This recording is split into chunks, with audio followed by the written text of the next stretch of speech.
Bonjour à tous, bon retour ou bienvenue sur ma chaîne si cette vidéo est la première que vous regardez. Aujourd'hui, je vais vous parler de l'imparfait de l'indicatif. Vous êtes prêts? C'est parti!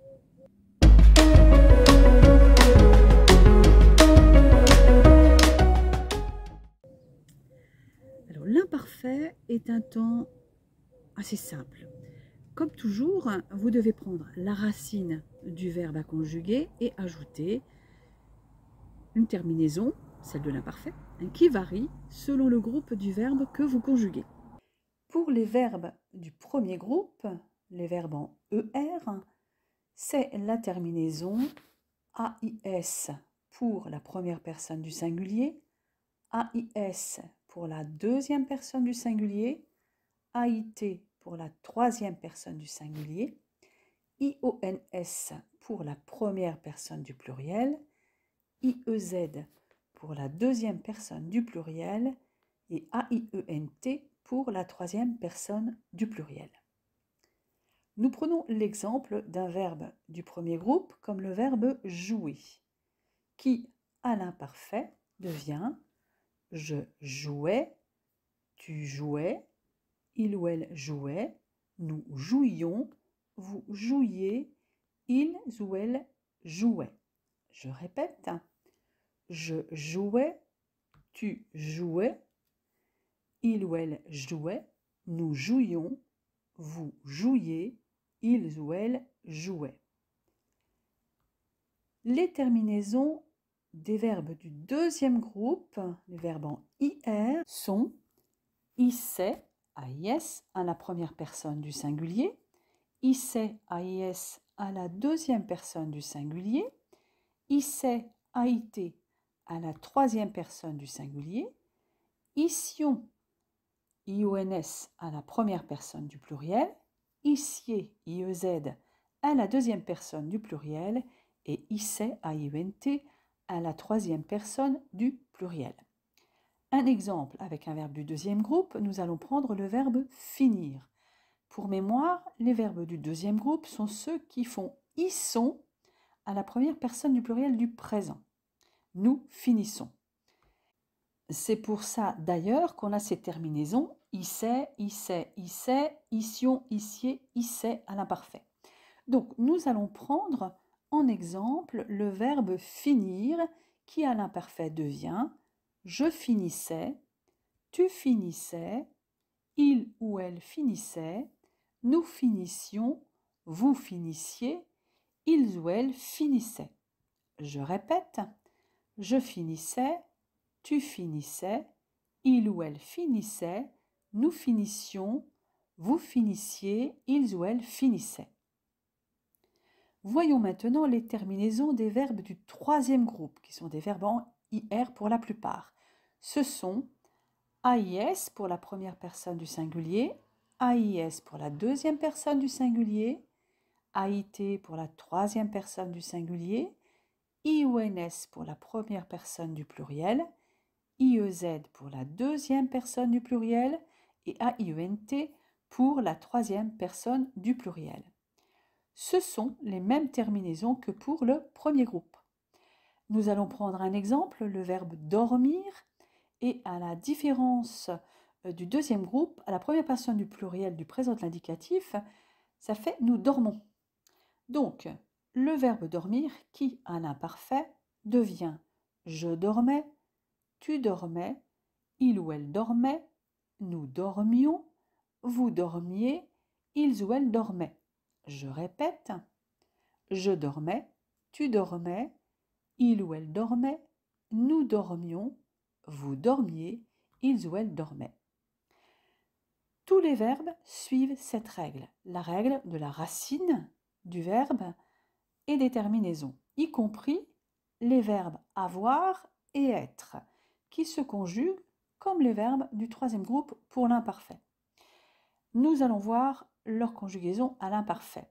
Commençons par le verbe avoir. J'avais, tu avais, il ou elle avait, nous avions, vous aviez, ils ou elles avaient. Donc, je le répète, j'avais, tu avais, il ou elle avait, nous avions, vous aviez, ils ou elles avaient. Voyons maintenant la conjugaison du verbe être à l'imparfait. J'étais, tu étais, il ou elle était, nous étions, vous étiez, ils ou elles étaient. Là aussi, on retrouve la racine ET et les terminaisons du troisième groupe. Seule petite différence, le verbe être à l'infinitif a un accent circonflexe. Et dans la conjugaison à l'imparfait, vous voyez que cet accent circonflexe s'est transformé en accent aigu. C'est la seule nuance. Elle est importante notamment à l'écrit. Donc, je répète ce verbe être à l'imparfait. J'étais, tu étais, il ou elle était, nous étions, vous étiez, ils ou elles étaient. Maintenant, l'exemple d'un verbe du premier groupe qui est le verbe placer. À l'imparfait, il devient je plaçais, tu plaçais, il ou elle plaçait, nous placions, vous placiez, il ou elle plaçait. Comme vous pouvez le voir, lorsque le C précède la voyelle A, on met une cédille pour garder le son S. Je plaçais, tu plaçais, il ou elle plaçait, nous placions, vous placiez, il ou elle plaçait. Si on ne mettait pas cette cédille devant le A, on entendrait plaquait. Donc la cédille est importante. En dehors de cela, les terminaisons sont les mêmes que pour tous les verbes du premier groupe. Voyons l'exemple d'un autre verbe du premier groupe qui est le verbe manger, qui devient à l'imparfait je mangeais, tu mangeais, il ou elle mangeait, nous mangions, vous mangiez, il ou elle mangeait. Ici, pour conserver le son du verbe manger, on ajoute un E après le G devant les terminaisons AIS, AIS, AIT, AIUNT. Si on ne mettait pas ce E, ça deviendrait manguait. Donc, je répète, je mangeais, tu mangeais, il ou elle mangeait, nous mangions, vous mangiez, il ou elle mangeait. Autre exemple avec le verbe voir, qui est un verbe du troisième groupe qui devient à l'imparfait je voyais, tu voyais, il ou elle voyait, nous voyions, vous voyiez, il ou elle voyait. La logique aurait voulu que nous écrivions le verbe voir à l'imparfait, par exemple à la première personne du singulier, je vois est, puisque la règle de base, c'est la racine du verbe et la terminaison de l'imparfait, ici AIS. Toutefois, à l'oreille, c'est un peu bizarre. Donc, le I est remplacé par un Y pour obtenir un son plus doux, plus coulant. Je voyais. Par ailleurs, si vous vous référez à la conjugaison de ce verbe au présent, vous pouvez constater qu'à la première personne du pluriel et à la deuxième personne du pluriel, le I est déjà remplacé par un Y puisque nous avons nous voyons, vous voyez. Donc, vous pouvez vous baser sur la conjugaison de ce verbe au présent, notamment à la première personne du pluriel, pour construire l'imparfait. Nous allons prendre un autre exemple avec le verbe s'asseoir, qui est un verbe pronominal. Avant de vous parler de l'imparfait de ce verbe, je vais vous montrer sa conjugaison au présent. En fait, le verbe s'asseoir peut se conjuguer de deux façons. La première est je m'assieds, tu t'assieds, il ou elle s'assied, nous nous asseyons, vous vous asseyez, il ou elle s'asseye. Je répète, je m'assieds, tu t'assieds, il ou elle s'assied, nous nous asseyons, vous vous asseyez, il ou elle s'asseye. La deuxième façon de le conjuguer au présent de l'indicatif, c'est je m'assois, tu t'assois, il ou elle s'assoit, nous nous assoyons, vous vous assoyez, il ou elle s'assoit. Et là, on s'aperçoit que s'assoit a perdu le E après le S. Alors, je répète, je m'assois, tu t'assois, il ou elle s'assoit, nous nous assoyons, vous vous asseyez, il ou elle s'assoit. Donc, pour conjuguer ce verbe à l'imparfait, eh bien, il y a également deux manières de le conjuguer.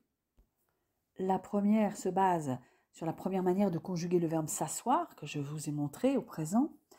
Donc, cela devient « je m'asseyais, tu t'asseyais, il ou elle s'asseyait, nous nous asseyions, vous vous asseyiez, il ou elle s'asseyait. » Je répète, je m'asseyais, tu t'asseyais, il ou elle s'asseyait, nous nous asseyions, vous vous asseyiez, il ou elle s'asseyait.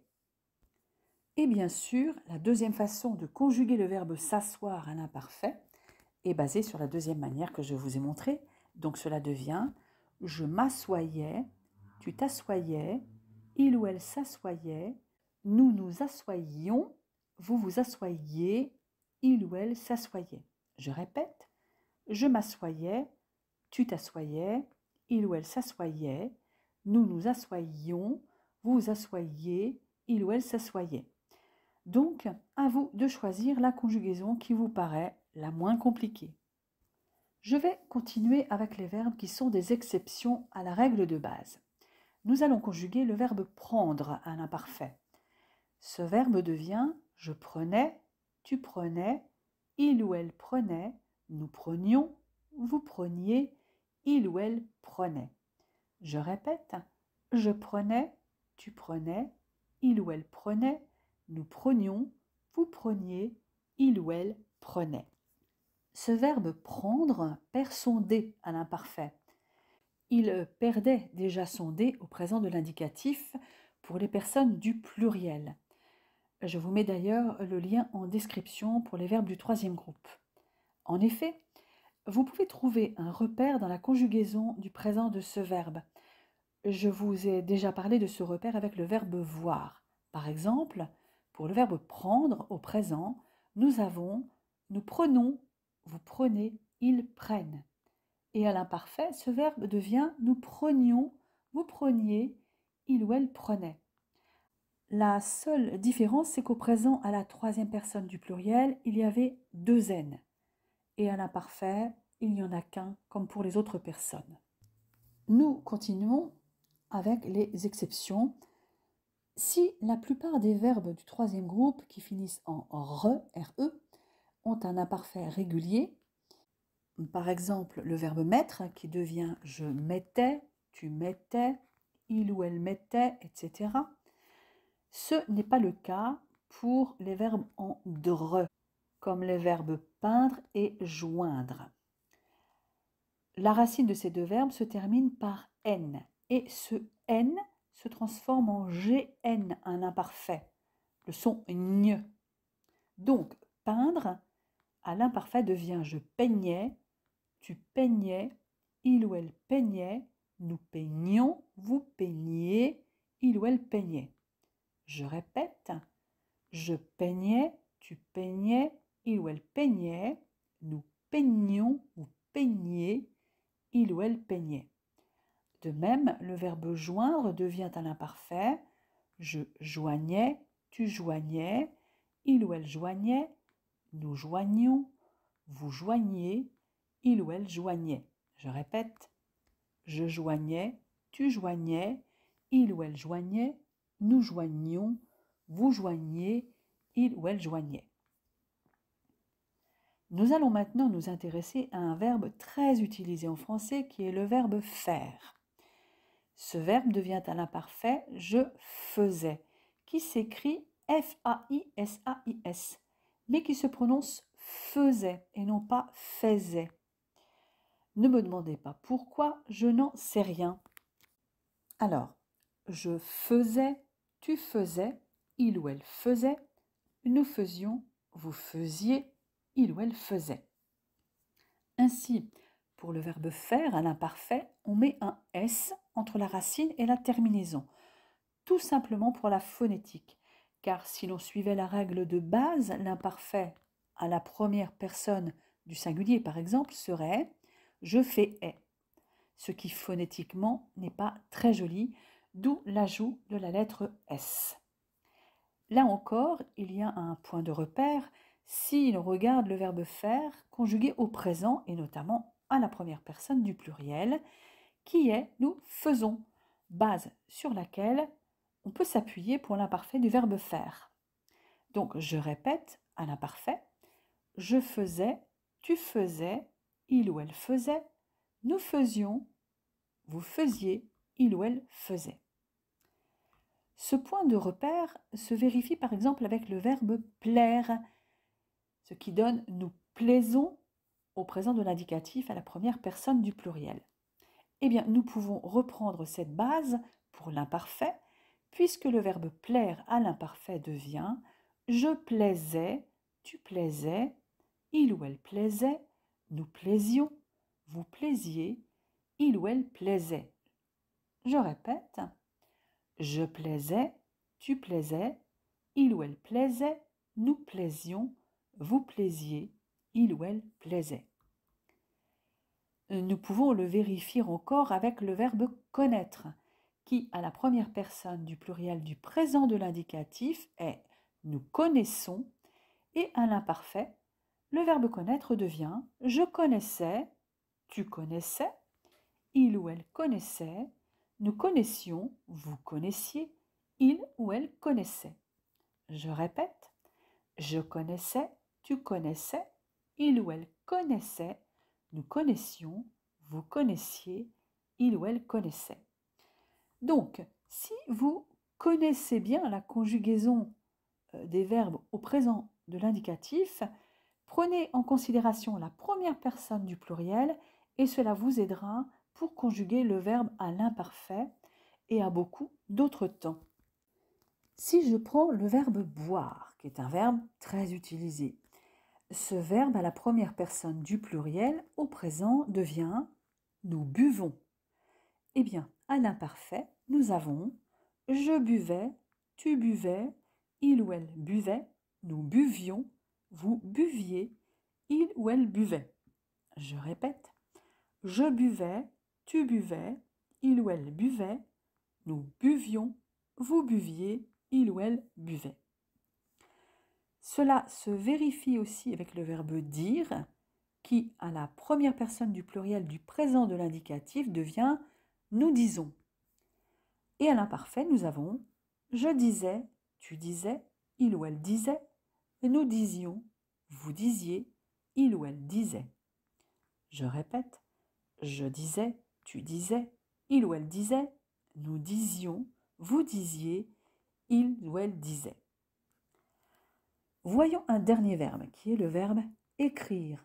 À la première personne du pluriel du présent de l'indicatif, il devient nous écrivons.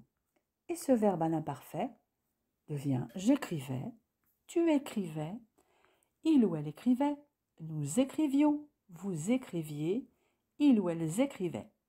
Je répète, j'écrivais, tu écrivais, il ou elle écrivait, nous écrivions, vous écriviez, il ou elles écrivaient. Alors, cette petite astuce, c'est-à-dire utiliser la première personne du pluriel du présent de l'indicatif, peut vous aider dans la conjugaison de certains verbes du troisième groupe qui ne suivent pas la règle générale. Je vous résume tout ça dans un tableau pour que vous puissiez visualiser. Vous devez surtout retenir la règle générale qui est de prendre la racine du verbe à l'infinitif et de changer la terminaison de cet infinitif par les terminaisons de l'imparfait selon le groupe du verbe.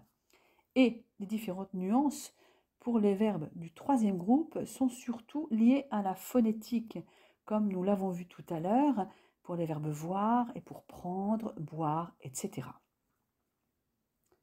Donc voilà pour la construction de l'imparfait de l'indicatif.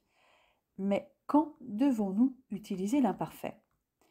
Eh bien, pour décrire une action, une situation, des personnages, des faits du passé, c'est ce qu'on appelle l'imparfait de narration. Exemple, l'homme marchait assez vite, Cosette suivait sans peine. Cette phrase est extraite du livre Les Misérables de Victor Hugo. Donc, on emploie l'imparfait pour décrire une action, une situation, des personnages, des paysages, etc., quand il s'agit du passé. On utilise aussi l'imparfait pour expliquer le déroulement d'actions, de situations du passé d'une durée non définie et qui se déroulent au même moment. C'est ce qu'on appelle la simultanéité. Exemple, il lisait le journal pendant que je préparais le repas. Les deux actions se déroulent dans le passé et au même moment. Elles sont simultanées. On utilise aussi l'imparfait pour indiquer un fait ou une action passée qui a duré dans le temps ou qui a déjà eu lieu au moment où on s'exprime et qui peut encore se dérouler. Exemple, quand j'étais enfant, j'habitais dans le nord de la France. C'est une situation qui a duré dans le temps. Ou encore, enfant, j'étais très timide. C'est un fait, une situation qui a déjà eu lieu au moment où je vous parle et qui peut encore se dérouler. Enfant, j'étais timide, mais je le suis peut-être encore. On utilise l'imparfait pour indiquer une action du passé habituelle ou répétée. Exemple, il prenait son café tous les jours à 8 heures. Il existe aussi des usages de l'imparfait plus rares. Un de ces usages correspond à une formule d'atténuation ou de politesse. Exemple, je passais pour prendre de vos nouvelles. On utilise aussi l'imparfait pour une condition. Exemple, si j'étais vous, je changerais de fournisseur. Ou bien dans un discours rapporté, par exemple, ton professeur m'a dit que tu étais doué pour les langues. Alors, je vais essayer de vous clarifier ce que je viens de dire dans un tableau comparant l'imparfait au passé composé. Le passé composé désigne une action unique. Par exemple, Sarah a joué au rugby la semaine dernière. Ça s'est passé uniquement la semaine dernière. En revanche, l'imparfait désigne une action habituelle du passé. Exemple, Sarah jouait au rugby chaque semaine. C'était une habitude. Chaque semaine, elle jouait au rugby. Alors, le passé composé peut également désigner une action ponctuelle. Par exemple, hier, ma grand-mère a fait une tarte aux fraises. D'ailleurs, hier indique un moment précis. Alors que l'imparfait, en revanche, ne désigne pas une action ponctuelle dans le passé, mais une action répétitive, une habitude. Par exemple, ma grand-mère faisait toujours d'excellentes tartes aux fraises. Enfin, le passé composé peut désigner une action de durée limitée, brève dans le temps. Par exemple, lundi matin, je suis allé chez le médecin. L'imparfait, au contraire, désigne une action de durée non limitée, et en tout cas plus longue dans le temps. Par exemple, quand j'étais petite, j'allais au bord de la mer avec mes grands-parents. L'imparfait est donc souvent utilisé dans les récits et on peut voir dans une même phrase un verbe à l'imparfait et un verbe au passé composé, comme nous l'avons vu dans certains exemples qui évoquaient des actions ou des faits se déroulant au même moment, c'est-à-dire simultanés. Dans ces exemples, j'ai utilisé les conjonctions quand et pendant que. Alors, je vais prendre d'autres exemples avec ces conjonctions de temps qui introduisent souvent une subordonnée dans laquelle le verbe indique une action simultanée avec l'action indiquée par le verbe de la proposition principale. Ça va être plus facile avec des exemples. Premier exemple. Pendant que je regardais la télé, ma grand-mère lisait un livre. Dans cette phrase, il y a deux propositions. Dans chacune d'entre elles, le verbe est à l'imparfait parce que les deux actions sont contemporaines dans le passé, c'est-à-dire qu'elles ont lieu en même temps. Il y a ce qu'on appelle une simultanéité ou contemporanéité dans le passé. Ce sont d'ailleurs deux actions qui durent dans le temps passé ou qui peuvent être des actions habituelles, répétitives, ce qui justifie l'imparfait. Deuxième exemple. Pendant que je regardais la télé, le téléphone a sonné. Dans cette phrase, le premier verbe est à l'imparfait, alors que le deuxième est au passé composé. Pourquoi ?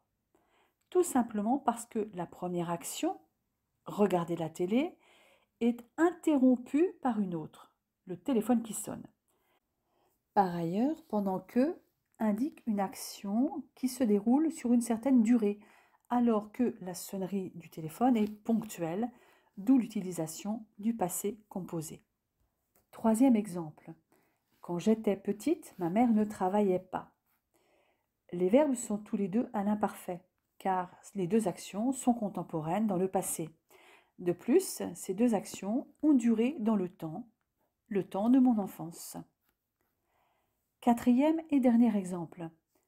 Quand Sarah est arrivée, Nathan était encore à l'école. Le premier verbe est au passé composé et le deuxième est à l'imparfait. On a une première action, l'arrivée de Sarah, qui est une action ponctuelle et qui intervient alors que la deuxième action n'est pas encore terminée. L'action ponctuelle est donc au passé composé, alors que l'action qui dure encore à ce moment du passé est à l'imparfait. Voilà, cette vidéo est terminée. Alors la grammaire est parfois un peu rébarbative, mais j'espère que cette leçon vous a plu et qu'elle vous sera utile. N'hésitez pas à faire des commentaires et à liker. À très bientôt.